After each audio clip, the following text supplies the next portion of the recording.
बिस्मिल्लाहिर्रहमानिर्रहीम। अस्सलाम वालेकुम। 789 टीवी चैनल के साथ अफजल हाशमी हाजिर है। मुअज़्ज़िज़ व्यूअर्स और अजीज़ तलबा व तालिबात, इस वीडियो में हम आपको board of intermediate and secondary education Rawalpindi, Lahore, Sargodha, Bahawalpur, Multan, Gujranwala, DG Khan यानी डेरा गाजी खान, फैसलाबाद, साहिवाल और मीरपुर आज़ाद कश्मीर से मैट्रिक और इंटरमीडिएट की डुप्लिकेट असनाद और रिज़ल्ट कार्ड्स बनवाने और हासिल करने का आसान तरीका बताएंगे और डुप्लिकेट सनद रिज़ल्ट कार्ड्स बनवाने की फ़ीस के बारे मालूमात से आगाह करेंगे। मुअज़्ज़िज़ व्यूअर्स, खुदा न खास्ता आपकी मैट्रिक या इंटरमीडिएट की सनद गुम हो जाती हैं, फट जाती हैं, जल जाती हैं, पानी में गिर जाती हैं या ख़राब हो जाती हैं या किसी भी वजह से आपको डुप्लिकेट सनद या डुप्लिकेट रिज़ल्ट कार्ड की ज़रूरत पड़ जाए तो उनका डुप्लिकेट आप अपने मुतअल्लिका तालीमी बोर्ड से कैसे हासिल करेंगे, इस बारे में हम आपको मुकम्मल तफसील बताएंगे। इसके अलावा डुप्लिकेट सनद रिज़ल्ट कार्ड के बारे में दीगर मालूमात भी आपसे शेयर करेंगे। मुअज़्ज़िज़ व्यूअर्स, अगर आपने अभी तक हमारा चैनल सब्सक्राइब नहीं फरमाया तो सब्सक्राइब फरमा लें और लाइक के बटन को भी दबा दें ताकि हमारी तमाम मालूमाती वीडियोस आप तक फ़ौरन पहुंच जाएं। तो मुअज़्ज़िज़ व्यूअर्स और अजीज़ तलबा व तालिबात, डुप्लिकेट सनद या रिज़ल्ट कार्ड हासिल करने के लिए जिन डॉक्यूमेंट्स यानी सपोर्टिंग कागजात की आपको ज़रूरत पड़ेगी उनमें नंबर 1 दरख्वास्त फार्म यानी application farm for duplicate certificate और डुप्लिकेट रिज़ल्ट कार्ड। नंबर 2 चालान फार्म जिस पर आप मुजवज़ा फ़ीस जमा कराएंगे। नंबर 3 शनाख्ती कार्ड की फ़ोटो कापी, और अगर शनाख्ती कार्ड आपका अभी तक नहीं बना तो आप बे फार्म की फ़ोटो कापी उसके साथ लगाएंगे। नंबर 4 स्टाम्प पेपर मालियत 50 या 100 रुपये जो भी मुयस्सर होता है आपको, वो आपने स्टाम्प पेपर ख़रीदना है कचहरी से या मुख्तलिफ जगहों पर आपको मिल जाएगा, जिस पर बोर्ड की मतलूबा तहरीर दर्ज होनी चाहिए। ये बोर्ड की तरफ से जारी है कि इसके ऊपर का क्या चीज़ लिखी होनी चाहिए, वो आगे चलकर हम आपको तफसील वो भी बता देंगे। और ये स्टाम्प पेपर मजिस्ट्रेट दर्जा अव्वल से बाकायदा तस्दीक होना ज़रूरी है। नंबर 5 मतलूबा सनद या रिज़ल्ट कार्ड की फ़ोटो कापी अगर मुयस्सर है। अगर खुदा न खास्ता ख़राब हो गई है आपकी फ़ोटो कापी रिज़ल्ट कार्ड, या उससे पहले आपने कोई फ़ोटो कापी बनवा के रखी हुई है, तो वो भी उसके साथ लगा दें ताकि बोर्ड में उसका रिकॉर्ड ढूंढने में और काम करने में उनको आसानी हो।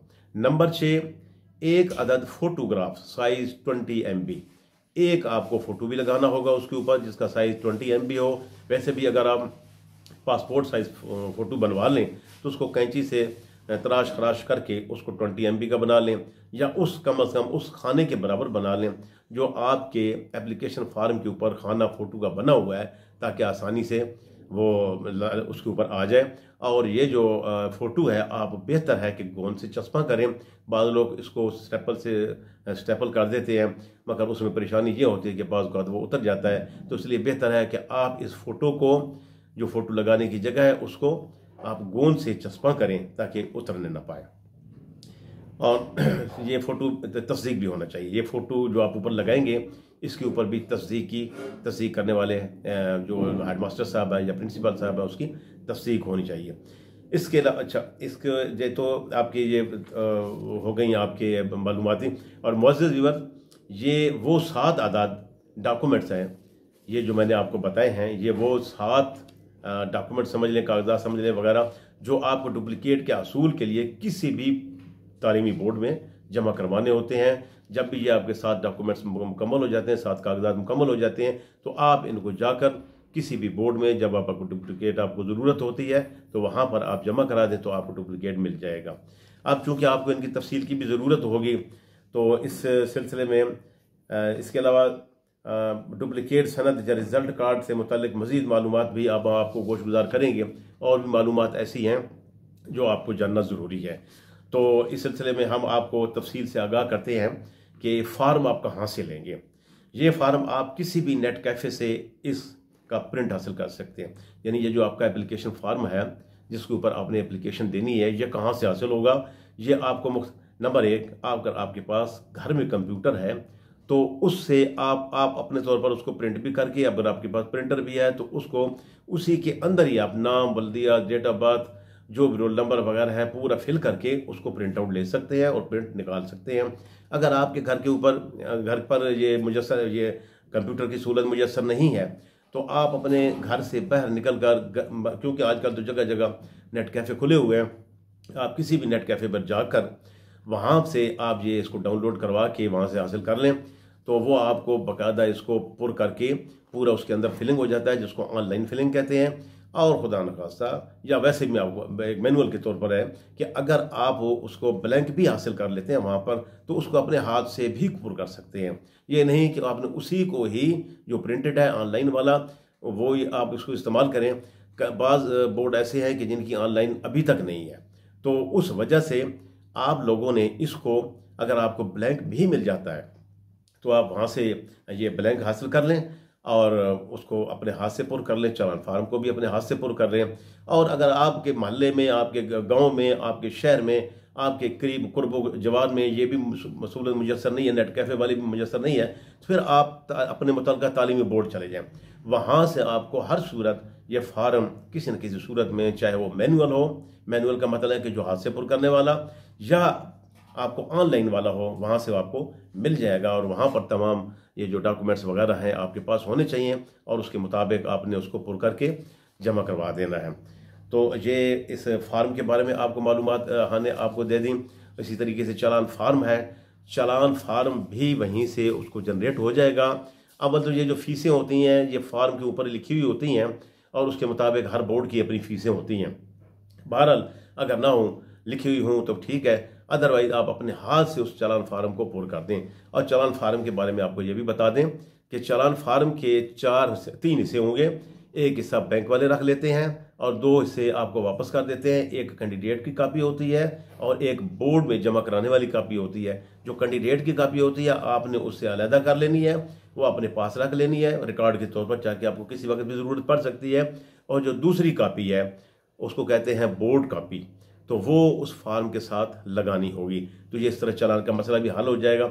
और चालान फार्म के बारे में एक और बात बता दूं आपको कि जो बोर्ड आपके मुतल्लिका तालीमी, जो बैंक आपके मुतल्लिका तालीमी बोर्ड से मुतल्लिका है उसी बैंक में जमा करानी है। यानी अगर आपका कोई लाहौर बोर्ड है, रावलपिंडी बोर्ड है, सरगोदा बोर्ड है, साहिवाल बोर्ड है, कोई हर बोर्ड ने अपने हिसाब से उन्होंने बैंकों की शाखें मुकर्रर कर रखी हैं। मसलन रावलपिंडी बोर्ड है तो इन्होंने हबीब बैंक की शाखें मुकर्रर कर रखी हैं। इसी तरह लाहौर बोर्ड में भी मेरे ख्याल में यही हबीब बैंक, मुख्तलिफ बैंक, उस बैंक के जो चालान फार्म होता है उसके ऊपर बाकायदा उसके ऊपर लिखी होती है कि आपने इसको हबीब में जमा कराना है या आपने इसको यूनाइटेड बैंक में जमा कराना है या पंजाब बैंक, जहाँ भी है मुतल्लिका। ये बात ज़रूर करें, इसको याद रखें, इसको बल्कि ये ज़हन नशीन कर लें कि बाद ऐसे तलबा भी होते हैं जो चालान फार्म ये समझते हैं हम किसी बैंक में जमा करा दें तो वो हो जाएगा। नहीं, ऐसा है। मसलन आपने हबीब बैंक में जमा कराना है तो वो जाके यूनाइटेड बैंक में जमा करा देते हैं, जो उसके लिए परेशानी बन जाती है और फीस वापस होते होते ही बड़े मसाइल पैदा हो जाते हैं। तो ये खास ख्याल रखना है कि जो बोर्ड आपको उसके ऊपर लिख कर देता है कि फलां बैंक में आपने जाकर ये फ़ीस जमा करानी है, सिर्फ उसी बोर्ड में आपने फ़ीस जमा करानी है। उसके अलावा ये जो फार्म है उसको आपने थारोली देखना है। अभी मेरे पास फार्म की कापी नहीं है, वरना मैं अभी आपको दिखाऊंगा, वरना अगली वीडियो में इंशाल्लाह वो कापी भी मैं आपको दिखा दूंगा। तो जिस जगह आप फ़ोटो लगाना है उसके ऊपर मुकर्रर जगह पर आपने फ़ोटो लगाना है। फिर उसके राइट साइड पे तस्दीक कराने वाली जगह होती है, तो वहाँ पर आपने तस्दीक करवानी है। और तस्दीक किसे करवानी है? अगर तो आप रेगुलर तालिब इल्म हैं तो आप अपने स्कूल के या कॉलेज के जो भी है आपका, उससे आपने उसका टेस्ट करानी है। और फ़ोटो भी याद रखें उसी से टेस्ट करवाना है और फॉर्म भी उसी कॉलेज या स्कूल से टेस्ट करवाना है जो एक ही है। ये नहीं कि फ़ोटो किसी और कॉलेज से या स्कूल से करा लें और जो अटेस्टेशन फार्म है वो किसी और से करा दें। तो दोनों चीज़ें जो है, और बेहतर यह है कि जितने भी डॉक्यूमेंट्स आप साथ लगाएं, मतलब शनाख्ती कार्ड की कापी है, रिजल्ट कार्ड की कापी है, या जो भी डॉक्यूमेंट साथ लगाएं उनको भी उसी से टेस्ट करवा लें तो आपके लिए बेहतर है।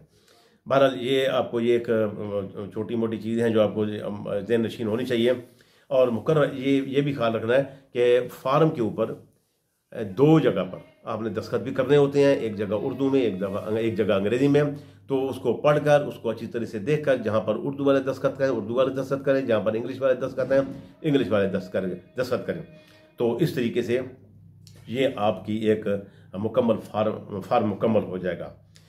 चालान फार्म अगर तो आपको प्रिंटेड शुदा मिल जाता है, जब आप ऑनलाइन निकालते हैं तो उसके ऊपर फीस वगैरह लिखी हुई होती है, वो मतलब है उसी के मुताबिक आपने जमा करा देनी है जो फीस है। वरना आपने ये देखना है कि जो भी फीस उस बोर्ड ने मुकर्रर कर रखी है अपने हाथ से, अगर ब्लैंक आपको मिलता है कहीं से भी, तो आपने उस बोर्ड की मुकर्रर करदा फीस के मुताबिक आपने उसके ऊपर अपने हाथ से ये जो है फिल करके आपने उसमें बैंक में जमा करानी है। इसके अलावा अगर शनाख्ती कार्ड की बात है, अगर शनाख्ती कार्ड है, शनाख्ती कार्ड अगर आपके पास नहीं है और आपकी उम्र 18, क्योंकि 18 साल के बाद बनता है, अगर आपके पास शनाख्ती कार्ड नहीं है तो 18 साल से कम उम्र है, तो आप बे फार्म की कापी, अगर वो भी अटेस्ट हो जाए तो बेहतर है। अक्सर जो बोर्ड्स हैं वो अटेस्टेड कापी मांगते हैं, तो आप वो अपने उसी कॉलेज या स्कूल से उसी को अटेस्ट करवा लें और वो भी उसके साथ लगा लें। स्टाम्प पेपर पर जो तारीख आपने दर्ज करनी है, अव्वल तो वो फार्म के ऊपर लिखी हुई होती है, हर फार्म के ऊपर, कि आपने उस स्टाम्प पेपर पर जो 50 या 100 रुपए का लेते हैं गुमशुदगी का फार्म के लिए, तो उसके गुमशुदगी सनद या रिजल्ट कार्ड के लिए उसके ऊपर आपने क्या लिखना है, हर फार्म पर लिखा होता है। लेकिन आपकी याद दहानी के लिए आपको बता दूं कि उसके ऊपर जो तारीख लिखनी होती है वो ये होता है कि मैं हल्फिया बयान करता हूं कि मेरी सनद या रिजल्ट कार्ड गुम हो गया है और मैं डुप्लीकेट सनद या रिजल्ट कार्ड बनवाना चाहता हूं, और अगर मुझे पहले वाला रिजल्ट कार्ड मिल गया या रिजल्ट या सनद मिल गई तो मैं ये बोर्ड में जमा करवा दूंगा। तो इस किस्म की तारीख होती है। अव्वल तो ये जो बैठे होते हैं स्टाम्प फरोश, उनके पास आप जाएंगे तो वो ऑलरेडी इस काम को जानते हैं। जब आप उनको कहेंगे कि मैंने सनद गुम होने के लिए एप्लीकेशन देनी है, तो वो चूंकि एक्सपर्ट लोग होते हैं, उनको ऑलरेडी पता होता है, नेट कैफे वाले भी बड़े एक्सपर्ट होते हैं, उनको पता होता है कि क्या तारीख लिखनी है, तो वो खुद ही आपको लिख कर दे देंगे। लेकिन अगर वो फ़र्ज़ की अपनी मर्ज़ी से जो कोई इस किस्म की उनको पता नहीं है, और आपको जो वर्डिंग मैंने बताई है, ये वर्डिंग उसके ऊपर ज़रूर लिखी होनी चाहिए, और स्टाम्प जो है मजिस्ट्रेट दर्जा अव्वल से ये तस्दीक होना चाहिए। बाद लोग ओथ कमिश्नर से उसको अटेस्ट करवा के ले आते हैं, उनके लिए फिर परेशानी होती है, फिर जाना पड़ता है कचहरियों में, फिर मोहरें लगवानी पड़ती हैं। तो ये आप मतलब पहले से ही ये ज़हन नशीन कर लें कि उसको मजिस्ट्रेट दर्जा अव्वल से उस जो है रिजल्ट का उसको स्टाम्प पेपर को उसको आपने तस्दीक भी करवाना होता है। बाज़ बोर्ड ऐसे भी हैं, ये भी आपको बता दूं, कि वो चाहते हैं कि, या उनकी डिमांड ये होती है उनके कवायद के मुताबिक कि सनद की या रिजल्ट कार्ड जो अगर गुम जाता है तो उसकी रिपोर्ट थाने में भी कराई जाए और उसके लिए अखबार में इश्तिहार भी दिया जाए। मसलन जैसे हमारे आज़ाद कश्मीर का बोर्ड है, तो इनकी भी ये रिक्वायरमेंट है कि अगर आपकी सनद या डुप्लीकेट के लिए डुप्लीकेट सनद या रिजल्ट कार्ड के लिए अप्लाई करते हैं, तो आप ये सर्टिफिकेट भी दें कि आपने जनाब इसकी रिपोर्ट थाने में जमा कराई है, उसकी थाने की रिपोर्ट भी साथ लगानी पड़ती है, और अखबारी इश्तिहार कि मेरी सनद गुम हो गई है, मुझे मिली तो मैं बोर्ड में जमा करा दूंगा वगैरह जो भी है, वो उसकी ये कापी भी मांगते हैं।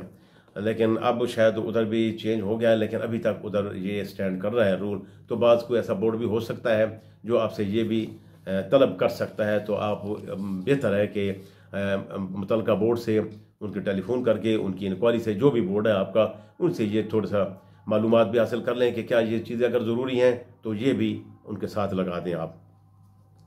अगर अब आपने एप्लीकेशन भेजनी कैसी है, अगर आप अपने बोर्ड्स के दूर दराज के इलाके में रहते हैं, मिसाल के तौर पर कोई सरगोदा बोर्ड है, सरगोदा बोर्ड से कोई सिल्ला वाली रहता है, कोई मियाँ वाली रहता है, तो बहुत दूर है, तो वो बोर्ड के ऑफिस नहीं जा सकता और वो चाहता है कि मैं अपनी जो एप्लीकेशन है ये भिजवा दूं बोर्ड को, तो वो TCS के ज़रिए या UMS के ज़रिए, डाकखाने के ज़रिए या किसी भी तरीके से ये बाई पोस्ट भी भिजवा सकता है।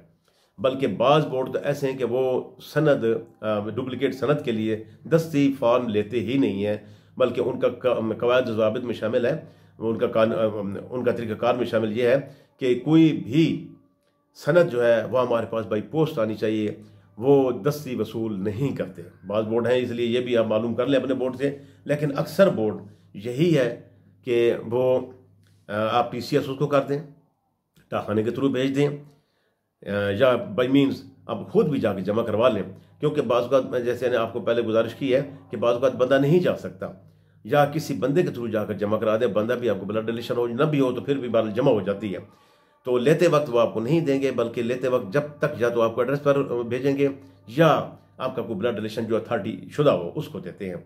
तो ये भी आप ज़हन नशीन कर लें कि इसको भिजवाने के लिए। अब और दूसरी बात, जो आप उसके ऊपर एड्रेस लिखेंगे, फार्म के ऊपर जो आप लोग एड्रेस लिखेंगे वो बड़ा मुदल्लल होना चाहिए, क्योंकि ये जो आपका एड्रेस होता है इसी पर जाके किसी कोरियर ने या किसी डाकखाने वाले ने आपके ऊपर देना होता है। अगर वो गलत होगा फिर वो आपकी चली जाएगी, वापस चली जाएगी, इधर उधर चली जाएगी, फिर गुम हो जाएगी, फिर आपके लिए परेशानी पैदा होगी।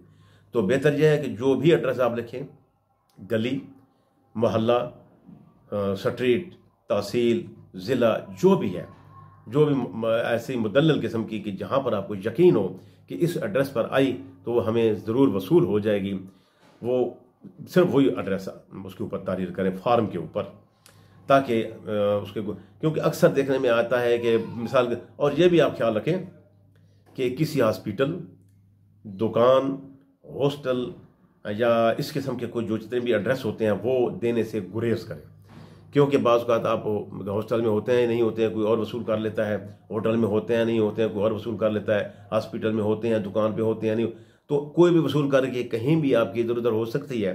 तो उससे बचने के लिए, इस परेशानी से बचने के लिए बेहतर है कि आप इन जगहों के एड्रेस दें ही ना, वो एड्रेस दें जो प्रॉपर तरीके से आपका ये कीमती डॉक्यूमेंट्स आप तक पहुंचा सकें।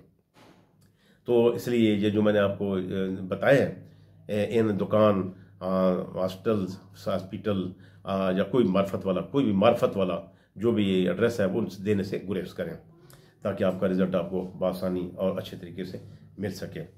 मुअज़्ज़िज़ व्यूअर्स, अब आपको हम बताते हैं कि आपको फ़ीस कितनी अदा करनी पड़ेगी। फ़ीस का अहम मसला होता है, अक्सर तलबा और तलबात को फ़ीस की फ़िक्र होती है, महंगाई का दौर है, तो फ़ीस की कितनी अदा करनी पड़ती है। तो ये मुख्तलिफ बोर्ड्स हैं जिनमें मुख्तलिफ फ़ीसें हैं, 200-400 रुपये का, किसी का ज़्यादा है, किसी का कम है। तकरीबन तमाम बोर्ड्स के चालान फार्म पर हर कैटेगरी की फ़ीसें जो प्रिंट होती हैं, जो भी फार्म प्रिंट होते हैं या प्रिंट होकर निकलते हैं, तो तमाम बोर्ड्स पर, तमाम फार्म पर उनकी फ़ीसें दर्ज होती हैं। इसके मुताबिक फ़ीस जमा करवानी होती है। ताहम तकरीबन तमाम पंजाब एजुकेशन बोर्ड की फ़ीसें राउंड अबाउट बराबर ही होती हैं। पंजाब के जितने भी तालीमी बोर्ड्स हैं उनकी तमाम तकरीबन फ़ीसें, किसी में कोई 500, 200, 300, 400 रुपये का फ़र्क है, लेकिन हम आपको यहाँ पर राउंड अबाउट की फिगर भी देंगे। इसलिए आपने ये क्या सराई भी रखनी है अपने जहन में, और उसकी एक ये समझें कि एक किस्म की हम आपको राउंड अबाउट देंगे।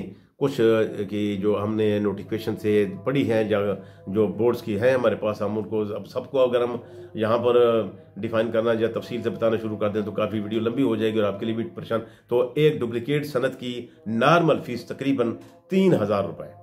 आम बोर्ड में जो है नॉर्मल फ़ीस, जो आप नॉर्मल रिजल्ट कार्ड हासिल करना चाहते हैं तो उसके लिए 3000 भी है। 3000 से 4000 रुपये तक एक नॉर्मल फ़ीस पर आपके बैंक में जमा कराने की लग जाती है। इस तरह डुप्लीकेट सनद की अर्जेंट फ़ीस, अर्जेंट भी आपको बाज़ औक़ात लेनी पड़ती है, तो आप अर्जेंट फ़ीस भी जमा करा सकते हैं। तो उसके लिए 4000 से 5000, ये आपके ज़हन में फ़िक्र होनी चाहिए कि 4000 से 5000 रुपये तक आपके इस पर खर्च आ सकते हैं, जो बैंक फ़ीस है। इसके अलावा अगर आप डुप्लीकेट रिजल्ट कार्ड बनाना चाहते हैं, normal duplicate result card normal बनवाना चाहते हैं, उसके लिए आम 1200 रुपये लिए जाते हैं। और अगर आप अर्जेंट डुप्लीकेट रिजल्ट कार्ड हासिल करना चाहते हैं तो उसके लिए 1800 रुपये। अब 1200 से लेकर 1500 तक भी है जो नॉर्मल के लिए। इसी तरह अर्जेंट के लिए 1800 से लेकर 2200 रुपये तक भी है। तो मुख्तलिफ बोर्डों ने अपने हालात और वाक़यात के मुताबिक थोड़ा बहुत उसमें फ़र्क रखा है, लेकिन अक्सर का जो है इनकी जो फ़ीसें होती हैं ये बराबर होती हैं। हमने आपको सिर्फ ये एक राउंड अबाउट फिगरें दी हैं ताकि आपके जहन में हो जब भी आप घर से निकलें डुप्लीकेट सनद बनवाने के लिए, डुप्लीकेट रिजल्ट कार्ड बनवाने के लिए, तो आपके जहन में होना चाहिए कि भाई इतने पैसे जेब में होने चाहिए ताकि वहाँ पर जाकर आपको परेशानी ना हो और बआसानी आप फीस जमा करा सकें या आपका एक अपने बजट के मुताबिक उसके मुताबिक अप्लाई कर सकें। आप ये फ़ीस अपने मुतल्लिका बोर्ड की हदूद में सिर्फ मुकर्ररा शाखों में जमा करवा सकते। अब पहले भी मैंने आपको बताया, अब फिर बता रहा हूँ आपको कि ये जो फ़ीस होती है अपने मुतल्लिका बोर्ड के मुताबिक, अपने मुतल्लिका बोर्ड से जो भी उन्होंने मुकर्रर कर रखी है शाख, उसमें ही जमा करानी है, किसी दूसरे बैंक में या आप डाकखाने के ज़रिए बेहतर है डाकखाने के ज़रिए ना भेजें, क्योंकि डाकखाने वाली अक्सर फीसें जो है वो मेरा ख्याल में अब एक्सेप्ट नहीं करते बोर्ड वाले। अगर भेज भी कोई देता है तो वो फिर उसके ज़ाया होने का ख़तरा होता है। मुअज़्ज़ज़ व्यूअर्स, एक और ज़रूरी बात आपको गोश गुजार कर दें कि बोर्ड में जमा कराई गई फ़ीस की जो म्याद होती है ये 3 महीने तक होती है। ये भी आप ज़हन नशीन कर लें कि जब आप डुप्लीकेट सनद के लिए या रिजल्ट कार्ड के लिए फ़ीस जमा कराते हैं तो उसकी वैलिडिटी 3 माह का होती है, यानी वो फ़ीस आप 3 माह के अंदर अंदर यूटिलाइज कर सकते हैं। जो फार्म है वो फार्म बमाए चालान फार्म आप 3 माह के अंदर अंदर किसी भी बोर्ड में जमा करवा सकते हैं। अब अगर 3 महीने तक वो एप्लीकेशन फार्म या डॉक्यूमेंट्स और चालान फार्म आपके घर में पड़ा रहता है तो वो 3 महीने के बाद ज़ाया हो जाता है। इसलिए इसका खास ख्याल रखना है कि अगर आपने डुप्लीकेट के लिए अप्लाई करना है तो बेहतर तो यही होता है कि जिसको डुप्लीकेट ज़रूरत होती है तो उसने जल्दी जल्दी ही करना होता है, जाके हफ्ते 10 दिन के अंदर जाके जमा कराना होता है। लेकिन ये आपको गोशगुजार कर दें कि 3 माह से ज़्यादा के अरसे में एक दिन भी गुजर गया तो बोर्ड वाले उसको रिजेक्ट कर देंगे और आपकी वो फीस ज़ाया हो जाएगी। इसलिए आपको गोशगुजार कर दूँ कि 3 माह के अंदर अंदर आपने ये मामला हल कर लेना है। अब हर लिहाज से दरख्वास्त फार्म अगर आपका मुकम्मल हो जाता है तो अब आप सवाल करेंगे कि ये मिलती कब है सनद। अक्सर बोर्ड ऐसे हैं जो कहते हैं कि जी अभी जमा कराएं तो 3 बजे ले लें, 4 बजे ले लें, जो भी उनकी छुट्टी का टाइम होता है उससे 1 घंटा पहले, बाज़ का 2 घंटे में। इस तरह भी बोर्ड हैं हमारे पंजाब बोर्ड में। कुछ बोर्ड होते हैं वो 3 दिन के बाद करते हैं। अगर आप ज़ाती तौर पर मिसाल पर जाते हैं और उनसे लेने के लिए कहते हैं तो वो, लेकिन ये बहुत कम है, ये जो 1 दिन वाला या 2 दिन वाला ये बहुत कम बोर्ड करते हैं। अक्सर बोर्ड जो है 3 दिन के बाद, अगर आप ज़ाती तौर पर भी जाते हैं आज खुद भी जाते हैं तो वो भी आपको कोई ना कोई टाइम ज़रूर देंगे। मे बी कि कोई ऐसे मेहरबान बोर्ड भी हैं जो आपको थोड़ा सा कम टाइम दें, लेकिन 3 दिन तक ये जो है यह है, और ज़्यादा से ज़्यादा 15 दिन, 10 से 15 दिन। बाज़ बोर्ड हैं जो 15 दिन का भी टाइम देते हैं, 7 दिन का भी टाइम देते हैं, लेकिन यह है कि वो भेजते हैं उसको आपको आपके पते पर भेज देते हैं। लेकिन इसका जो ज़्यादा से ज़्यादा दौरानिया होता है किसी भी बोर्ड में जो हमारी तजर्बे में है वो 15 दिन से ज़्यादा नहीं लगाते, 10 दिन 15 दिन। इससे पहले 1 हफ्ते के अंदर अंदर इंशाल्लाह आपको ये डिलीवर हो जाती है या आप उसको जाके ज़ाती तौर पर इसको वसूल कर लेते हैं।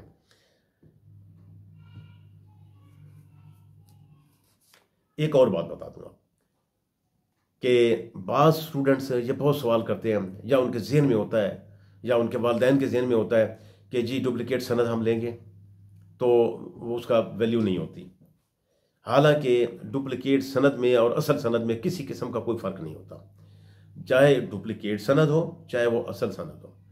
ये जहन से निकाल दें कि उसमें कोई फ़र्क होता है, किसी किस्म का कोई फ़र्क नहीं होता है। आप बिला झिझक ये डुप्लीकेट हासिल कर लें, क्योंकि जब अगर ये हमारे तजर्बे की बात है कि जब वो बोर्ड में जाते हैं तो वो कहते हैं उनको कहते हैं कि इसके ऊपर डुप्लीकेट की मोहर लगी थी, क्योंकि मोहर तो लगानी होती है उन्होंने डुप्लीकेट की, तो वो उनका इसरार होता है कि डुप्लीकेट की मोहर ना लगाएं। क्यों भाई? बहरहाल ये है कि डुप्लीकेट ऊपर अगर लिखा हुआ भी हो तो ये किसी किस्म का इसमें कोई आपको अभाम नहीं होना चाहिए, किसी किस्म की कोई वैल्यू कम नहीं होती, बल्कि यूँ समझ लें कि उसकी वैल्यू ज़्यादा हो जाती है, क्योंकि एक दफ़ा वो बोर्ड से गुजर कर भी आ जाती है। तो जैसे वेरिफिकेशन जैसे होती है, दूसरी दफ़ा जाती है तो वेरिफिकेशन ही होती है। बहरहाल ये है कि ये आपके ज़हन में होना चाहिए कि जो डुप्लीकेट सनद है या असल सनद है उसमें किसी किस्म का कोई फ़र्क नहीं होता।